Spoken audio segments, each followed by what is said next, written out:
Little Wing is now streaming on Paramount Plus. I'm in a period of emotional upheaval. Is that all the I don't care crap? A little adventure. Where are you going? I'm gonna steal a bird from the Russian pigeon mafia. Let's do it. Goes a long way. Starring Brooklyn Prince with Kelly Riley and Brian Cox. Life can hurt, but life is sweet. Little Wing, rated PG-13, may be inappropriate for children under 13. Now streaming exclusively on Paramount Plus. Grey's Anatomy, the most iconic binge-worthy drama, is back, along with answers to the biggest cliffhangers. Will Teddy survive? Will Joe and Link finally find happiness together? Meredith returns along with fan faves like Arizona. You can now stream every episode of Grey's ever on Hulu, and new episodes next day. Watch the season premiere of Grey's Anatomy tonight at 9/8 Central on ABC and stream on Hulu.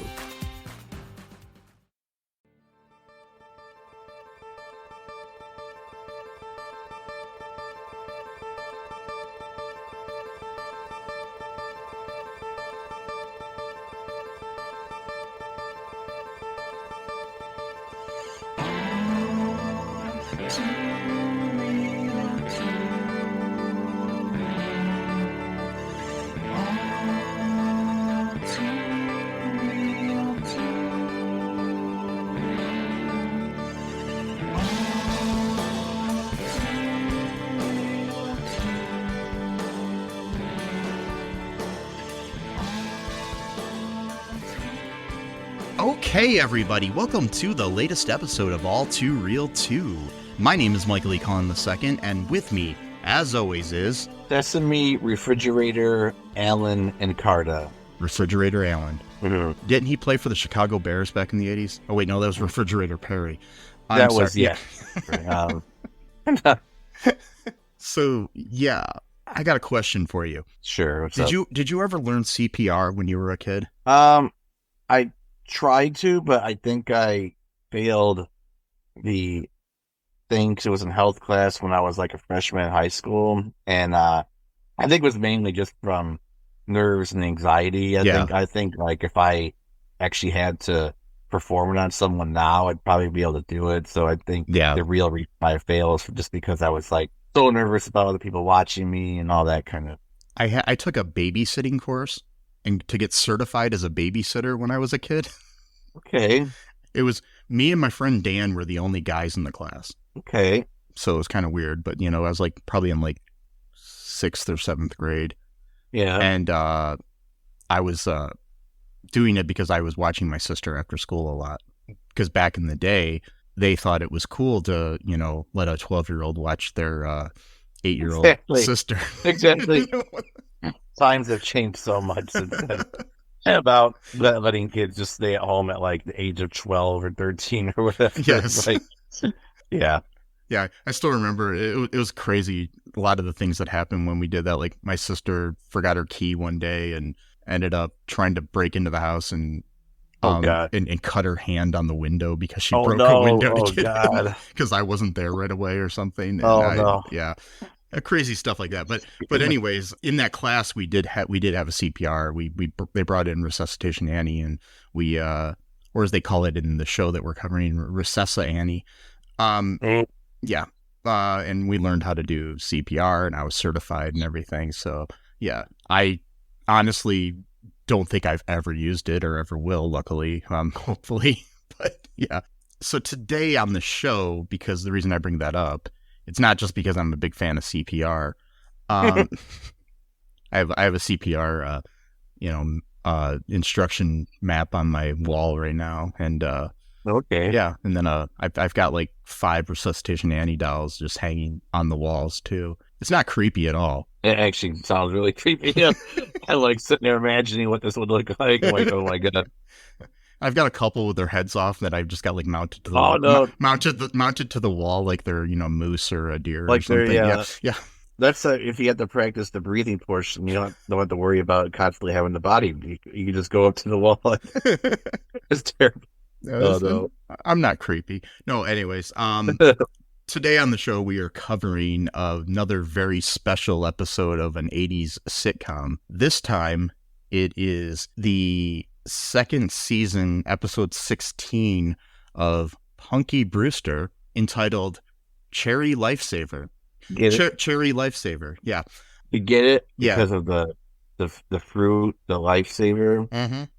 But because, they were shaped like an actual Lifesaver is like in the water. Yes, because the And best her time name is Cherie. the best times to make a pun is when you're teaching kids how to save lives. Yeah.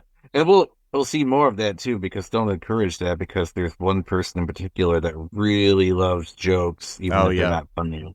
And so don't add, to the fire there. And so people that, may not know is that Punky Brewster was a show on NBC that ran from 1984 until 1988. It originally was on after 2 years. It was on NBC for 2 years, and then in 87 to 88, it ran in syndication, which people may not know. Syndication is where a show will be sold to local channels. Like usually back in the day, it was like Fox channels on the weekends and stuff. So, and they would air the show usually like in the afternoon with like Charles in Charge and Baywatch and stuff like that. So yeah, the show is basically about a girl whose mom is a piece of shit that leaves her in a grocery store, and she's basically living on the streets with her dog Brandon, and she discovers a vacant apartment in a local building, and the building is managed by this guy Henry Warnimont, and he's like an elderly widowed guy photographer who is like a grouch, but Punky warms his heart and he takes her in and adopts her, and yay. And so this was the time when television shows were all about kids not living in normal families, which I mean it's fine. It's like you had things like Webster and Different Strokes and stuff all at this time, where people are just living. This one they didn't go for the interracial family thing, but so. Also, Mr. Belvedere, that's another one. No, Mr. Belvedere was the family was there. It was just he was just a nanny. Oh, okay. Yeah, they had their parents, so yeah. But this episode is a very famous episode of the show. Mm-hmm. The show stars George Gaynes as Henry Warnimont, Soleil Moon Frye as Penelope Punky Brewster, Susie Garrett as Mrs. Johnson, Cherie Johnson as Cherie Johnson. Yes, they used her name. T.K. Carter, who you may know from Good Morning Miss Bliss, as Mike Fulton, their teacher. You have Casey Ellison as Alan Anderson, Amy Foster as Margaux Kramer. In this particular episode, you have the guest star Frank Bonner as Chester, a appliance salesman, and Elvin as a person at the appliance store. James Hampton as Elvin, I'm sorry. And then you also have Sandy as Brandon, the dog. Of course. You gotta name the dog. Yes. So what were your initial thoughts of this episode here? Very interesting, sort of like nostalgia, but it was a little bit before my time because I was only like 3 when this episode came out. Yeah. So I didn't really watch Punky. In fact, this is a weird story. I thought that Punky Brewster was a show about like teenagers, like in high school. Oh. And until like when I was like 19 or something like that, because I was just like trying to impress people by like watching old shows, and I was like, oh yeah, I was a big fan of Punky Brewster or whatever. And then, like, I had no idea what the show was about.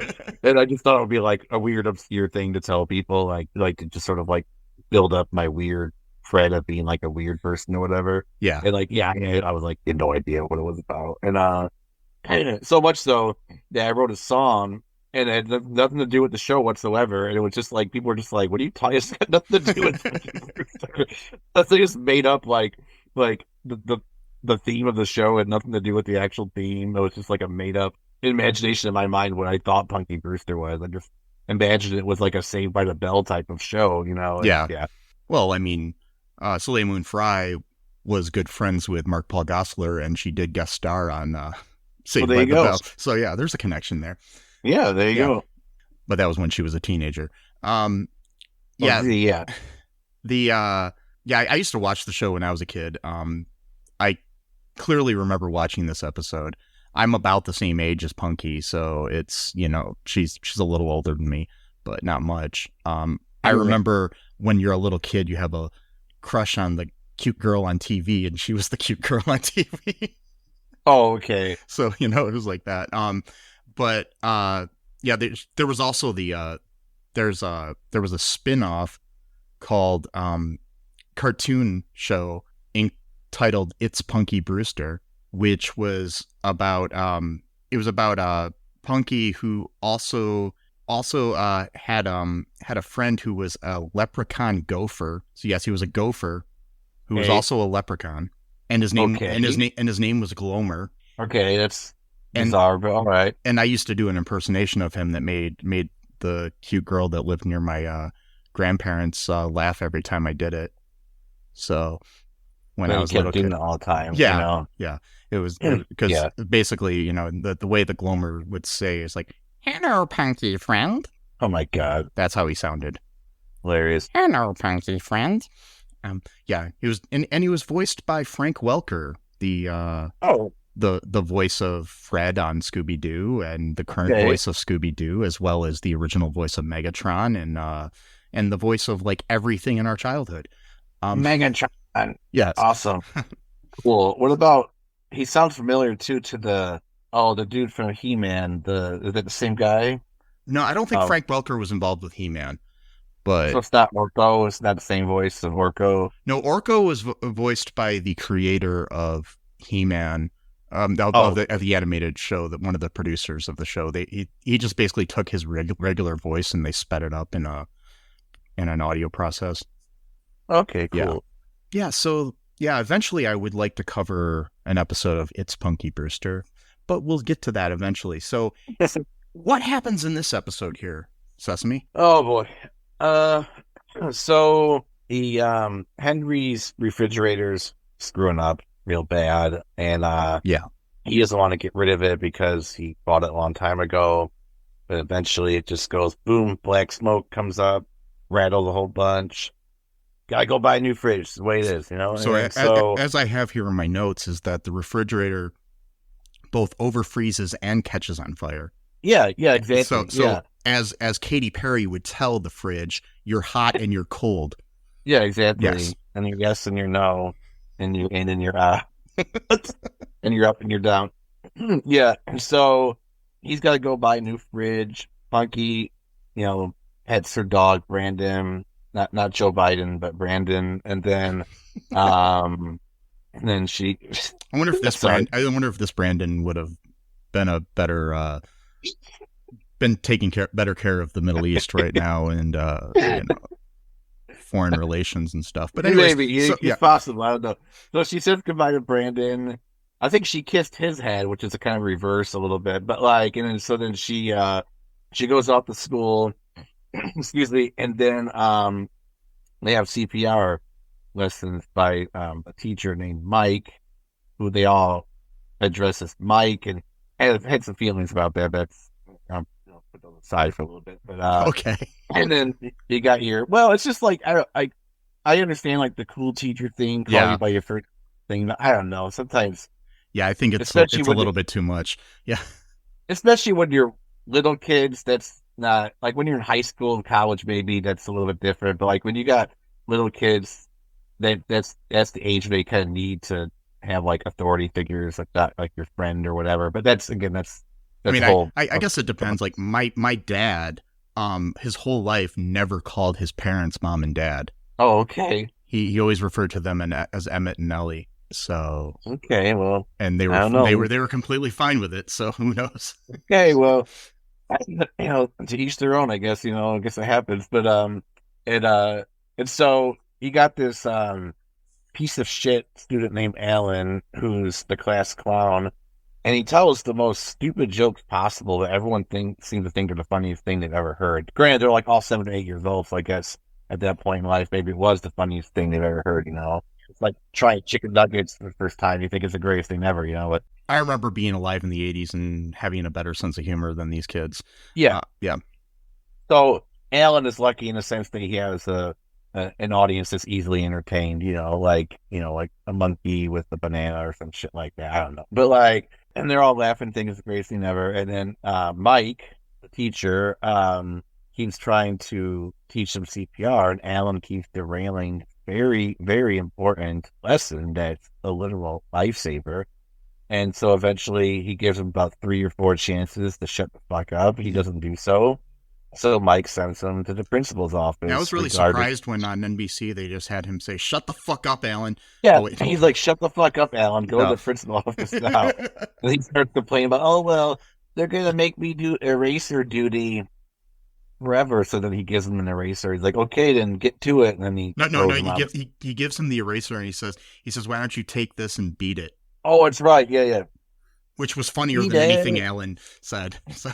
Because it was the beat the eraser. Yeah, Mike is a comedian on is like a side gig after school, and so he teaches he has Punky and Margaux basically act as like a team to do the resuscitate this Annie, this not mannequin, but whatever you call it, doll, dummy or doll, yeah, and it's got like a machine kind of hooked up to its body to like let you know if you're doing it correctly or whatever. I'm not sure how it registers that, but it does. I think it registers your breath and the movement of your heart thing, I guess. Mm-hmm. And so they passed it. Punky did the breath work, and then Margaux was doing the heart pumping. Yeah. And so, yay, it turns out that you can have fun and learn things at the same time. Alan, of course, does not understand this nuance. But we do learn that CPR is not fun. Well, it's obvious because you're doing it in a life-saving situation. Yes. So I would imagine it wouldn't be fun unless you're like the weirdest person ever who's like, unless you're like corny, from the Stranger Danger / Face Your Fear / where Corny is entertained by everything. He thinks flossing his teeth is fun and makes random screams and shouts in the middle of a classroom. Dental floss. So, I guess. I don't think there's too many people out there that are just going around being like, I wonder if I can perform CPR today. That'll be the greatest day ever. It's like, yes, bonus points if they survive, type of thing or whatever. And it's just like, okay, whoa, dude. And so, predictably, we're going to find out that this CPR is going to be needed in the episode at some point. Yes. And they're doing, I'll stop in a minute, but I just want to make one point I think is relevant to this entire episode. And I think that pretty much everything could have been avoided if this thing happened. So they're playing hide and seek outside the apartment complex, and Cherie can't find a place, so she hides in the old refrigerator. Do you have dreams that you want to achieve but are scared to do so due to self-doubt, fear, and other people's criticism? I have just what you need. You need a dose of the Living the Dream with Curveball podcast, where I interview guests that will motivate and inspire you to stop at nothing to achieve your dreams. And always remember, if you believe, you can achieve. The Living the Dream with Curveball podcast is available on your favorite podcast app. Hey, everybody. Why don't you give the old Black Lincoln Collective podcast a listen? We're funny, we're fat, and we're here 24/7 at blcpodcast.com. Anytime you want to listen, anywhere, all your favorite podcast apps. Of course, we have a YouTube channel where you can stream live with the show. Check out our shorts. We're funnier the less you hear of us. That's been a Black Lincoln Collective podcast at blcpodcast.com.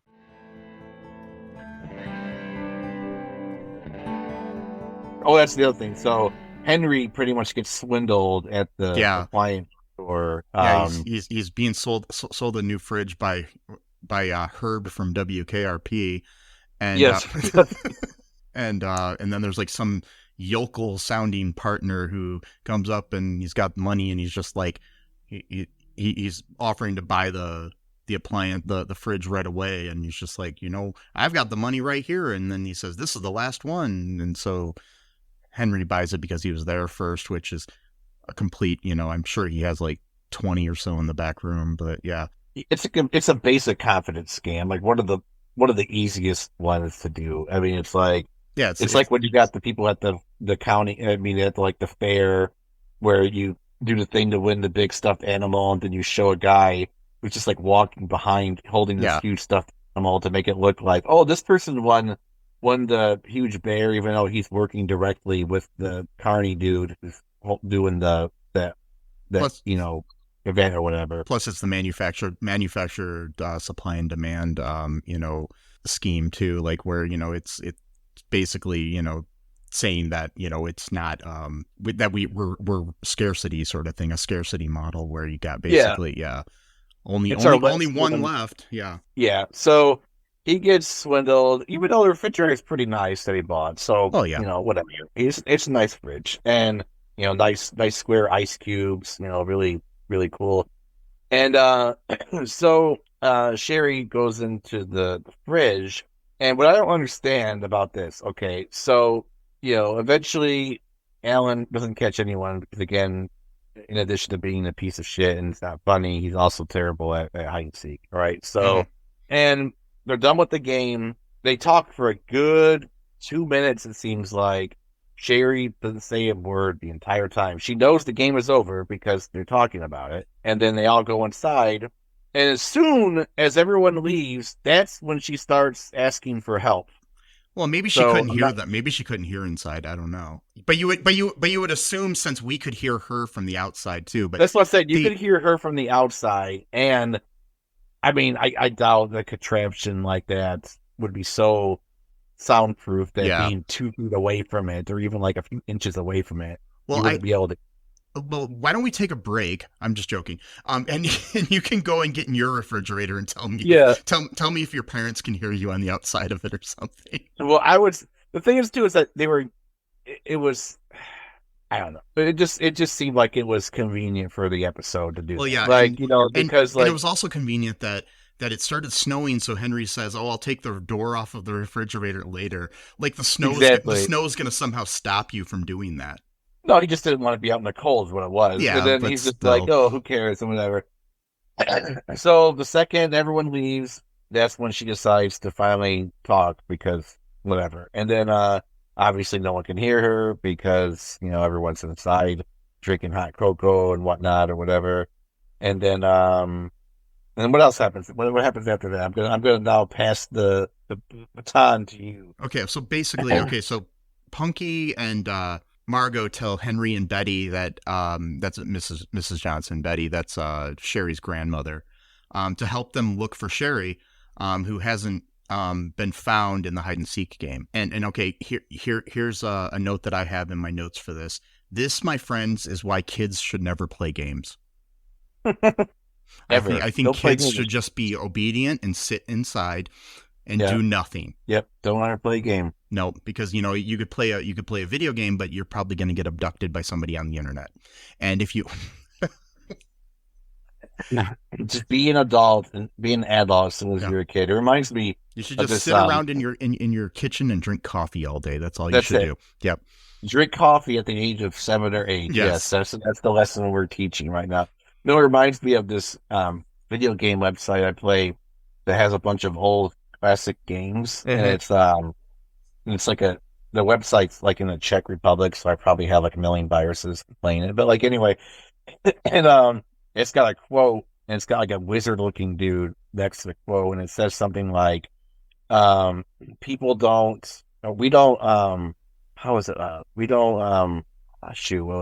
don't get old because we stop playing." I don't know. I was fucking up the quote. Whatever. Basically saying like we get old because we stop playing games, essentially, or something like that. I don't know. I'm fucking up the quote. But, like, I don't know. I've read the quote like a million times, so I can't remember it now. But it's okay. But I guess you are getting old because you can't remember it. I can't remember the exact quote. Exactly. I've read this. I go on this website like 5 times a week, I think, or something like that, to play Rad Racer, which is a great game. I love Rad Racer.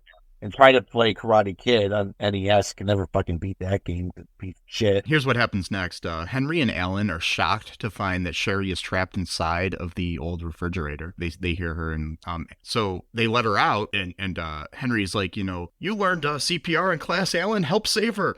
Right, exactly. And Alan didn't know how to do it because he, Mike sent him out of the class because he was being a dumbass. And so they send him to go call the paramedics. Hopefully he knows how to use a phone. He went to go get Betty as well. And while Punky and then Punky and Margaux come out and they administer CPR to Cherie, which is lucky that they just learned it this week in school, because, yeah, exactly. It's always great when something you learn in school comes in handy like that week. I mean, I remember when I learned about the War of 1812, and then the next day I had to fight in a war. Oh, wait, no. He had to fight the British like the next day. Yes, it was insane. And I was like, is this the War of 1812? And somebody's like, no, man, it's 1993. And I'm like, oh, shit. But we have the muskets and everything now, yeah. So. Mm-hmm. And I didn't know how to use it because I didn't pay attention in class. Exactly. They taught you how to shoot a musket in class. What kind of school was this? Didn't they teach you that in your school? No, they're like, here's how the bayonet goes in. We're gonna do a demonstration on Resuscit Annie here. I mean, just each war we talked about, we learned how to use more updated weapons from each one. Yeah, we started out using bows and arrows in class, and then I lost a lot of good classmates that way. It was like, all right, we're gonna teach about the Russian Revolution now. So there's this guy named Kalishnikov who invented the AK-47. Yes, and we're talking about Molotov, so be really careful with this one, okay? And that's how Bob died in my class. Oh wait, anyway, so yeah, it's not bad. Yeah, so they managed to successfully revive Cherie, and Alan is like devastated that he was unable to help, and he's like, saying, oh, she could have died because of me, and blah, blah, blah. And he's like, me, making it all about himself. Sorry. He's overreacting, in my opinion. But I mean, I guess he's also a sociopath and a narcissist, in addition to being the class clown, which tracks, I guess, because of wanting attention and stuff like that would go hand in hand with being a narcissist. So. And he grew up to be Donald Trump. It's really weird.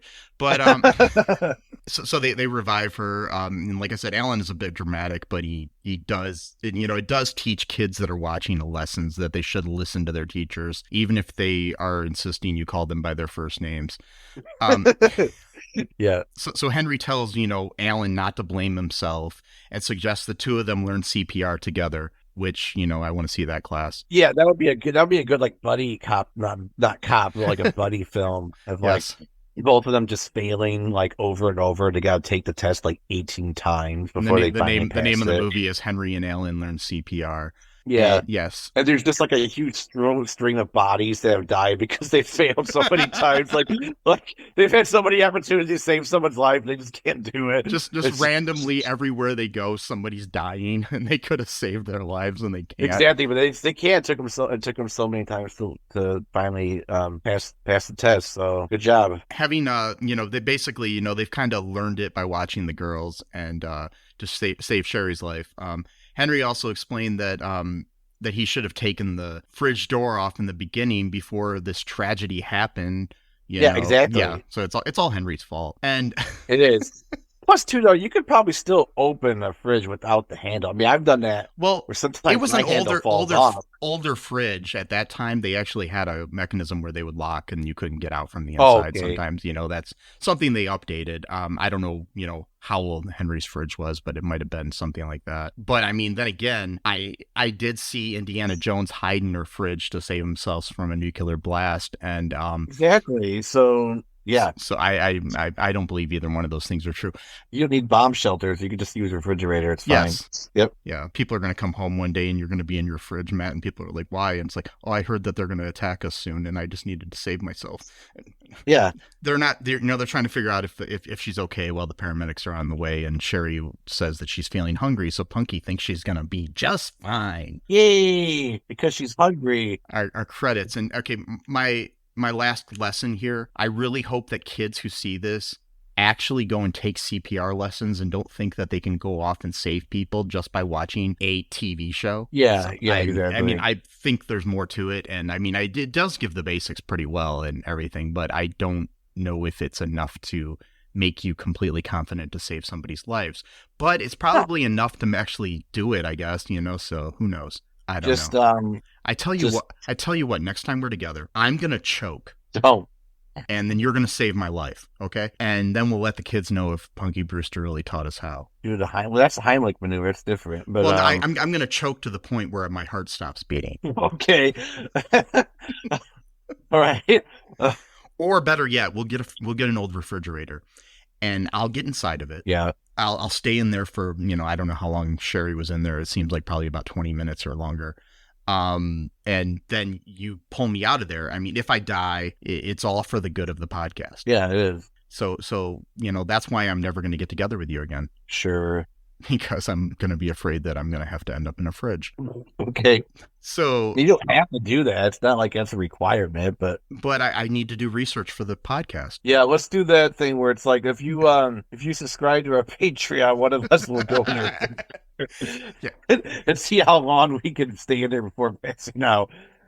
I don't know much about the law, but I think there's something that would say that, possibly endangering the lives of one of our co-hosts is not something that Patreon would allow us to put up as a perk. we'd have to like sign up for like another one like Ko-Fi or Locals or some bullshit or whatever, which are like basically hand-me-downs Patreon. Okay. Yeah. I still think it would probably be some kind of wire fraud or something. I don't know. I'm just making stuff up. So final question here for you. Do you think that this episode made its point? Yeah.